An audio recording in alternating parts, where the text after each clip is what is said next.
until I got to the front of my hair. How she gonna ask you if she braiding too tight? You say yes and she starts braiding tighter. I see where this is going. I felt a burning sensation in the middle of my scalp. I felt it and noticed I didn't feel any hair there. My aunt laughed and said, "That's what your fasts get for flaunting that hair like some type of princess. If I didn't do it, someone else would." Hey y'all, it's Traeh and I'm back with the horror story, I'm back with the horror story. Okay. So, if you've been keeping up with my social media or if you've seen yesterday's natural hair horror story, then you know that it is Natural Hair Horror Story Week, which means you guys will be getting back to bag natural hair horror stories leading up to Halloween as my treat to you. And I'm bringing you guys real comfy vibes right now. Yeah, that's just what I felt like giving today. So, without further ado, go and grab your snacks, get comfortable, because I know I am, and let's jump into this natural hair horror story. So the email says, "Hi Traeh, my name is Donna. I always view your channel, and now I'm going to tell my own story." So get ready, y'all. We finna spill some tea about a trick. Get your snacks on deck. Okay, Donna, I don't know what the story finna be about, but we finna find out.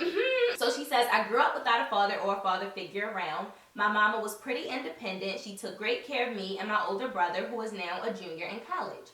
One day, my mom got arrested for speeding. The cops found illegal..." Where is the story going, Donna? "One day, my mom got arrested for speeding. The cops found illegal marijuana in the car and her license was suspended and outdated." I'm really confused. I am so confused. So of course she was arrested. "We stayed with my grandma for 6 months until she passed. There was no one else to care for us, so we moved in with our aunt. Let's call her Aunt Ho." She says, "I'm still pissed." Clearly, sis. Clearly. Okay, I'm guessing she had to give us some background details, so yeah, let's keep going. "A couple of months after we moved in with Aunt Ho," I cannot take this story serious right now. Okay, let me get it together. "A couple of months after we moved in with Aunt Ho, she started changing. She was so desperate to get her hands in my hair. I had long, coily hair while she had dry, nappy hair that stopped at the tips of her ears. So she would keep her hair in wigs and weaves. She constantly pressured me to get braids and weaves. I didn't want to, but I was only 14, so I feel like I had to listen to her, being an adult and me just a child. It was a week before my freshman year would start, and she wanted to pay to get me box braids. I finally said yes, and I have to admit, they looked great on me. I loved the look. After this, I continued to get different styles of braids and even once a sew-in. I was addicted, you could say, and I didn't want to wear my natural hair.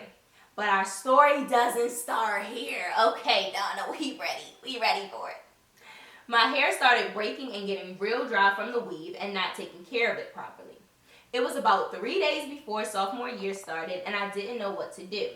I didn't want to wear a weave because of the current damage. Aunt Ho kept pressuring me to let her give me a perm. I got tired of her asking and thought it would look good, so I finally said yes. And this is where everything went to okay?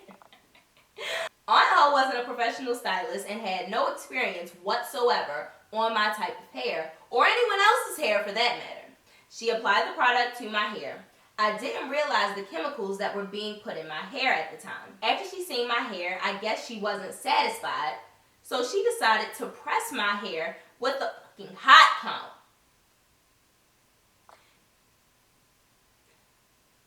She turned on the stove and kept trying to press my hair, but guess she wasn't yet satisfied. My head began to hurt from the tugging, pulling, and burning. I tried to tell her, but she told me to shut the f up and quit acting like a...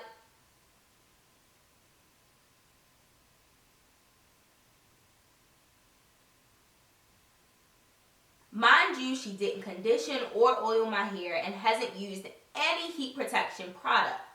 I had been sitting there for hours, I kid you not. Yet, she still wasn't satisfied. I knew something was up. It never took this much time and effort to get my hair flat before. She had to leave to go grab some dinner, so I went to the bathroom. After I washed my hands, I looked in the mirror and noticed my hair was very straight and stringy. I also noticed that it looked a lot thinner and shorter. I felt a burning sensation in the middle of my scalp. I felt it and noticed I didn't feel any hair there. I ran downstairs and looked in the bottom of the garbage. Hold on, so you telling me, so you telling me you ain't feel no hair, so immediately your initial thought was to go in the trash and look in the bottom of the trash. Maybe it was no trash. I'm going to give it a benefit of the doubt and say that it was no trash in the trash can, so she looked in it and she could see her hair. I'm going to just say that, because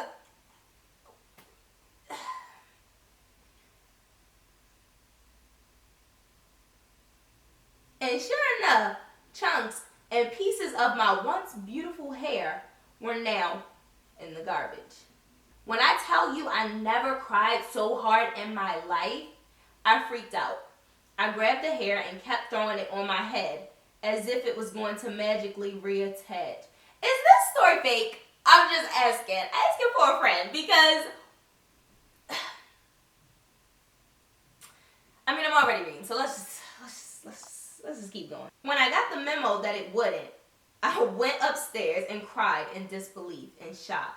How could my own blood do this to me? This was some real sick. About 10 minutes later, I heard Aunt Hope pull up in the driveway. I was so pissed. I snatched the clumps of hair and ran downstairs to give that a piece of me. As soon as she walked through the door, I threw the hair at her and screamed. My aunt laughed and said, "That's what your fast get for flaunting that hair like some type of princess. If I didn't do it, someone else would."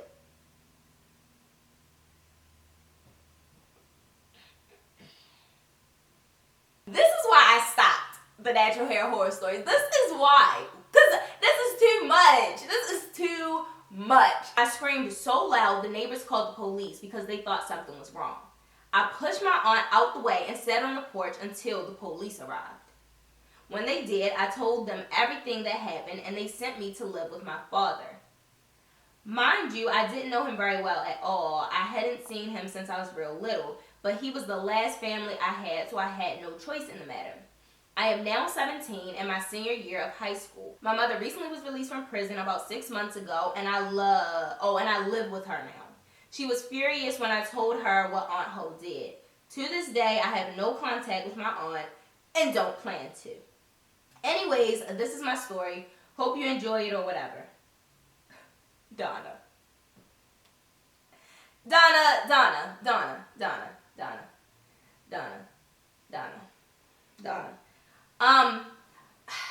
Thank you, Donna, for emailing me your natural hair horror story. If it was indeed a natural hair horror story that you really experienced in real life. Thank you, Donna. Appreciate it. So yeah, that was Donna's natural hair horror story. I don't think I'm buying it. But if some crazy stuff like this did actually happen, Donna, I'm just glad you're out of the situation. But no, for real, there are some jealous family members out there. There are some jealous friends out there. Y'all better watch your circle, okay? Because, low key, some of the people in your circle are haters. We had some crazy natural hair horror stories where the friends were jealous, the family members were jealous, the stylist was jealous of their hair, and they ended up doing some crazy stuff. Y'all better go binge watch, okay? Binge watch, because they get crazy. I'ma just say, watch your back. Or maybe I should say watch your hair, you know. Yeah, thank you, Donna, for emailing me your natural hair horror story. I should probably read these before I film, you know, to make sure they're actually legit. But yeah, if you guys have a legit natural hair horror story that you would like me to feature, please email me at sendtotraeh@gmail.com. I hope that you guys enjoyed this natural hair horror story anyway. I sure as heck did. But yeah, I hope that you guys enjoyed, and I'll see you guys tomorrow for another natural hair horror story. Bye, guys. I nearly fainted when I looked at the comb and saw a huge chunk of hair. I reached my hand up to feel a medium sticky bald spot in the middle of my head. Oh my gosh, these descriptions, like I can really visualize this right now.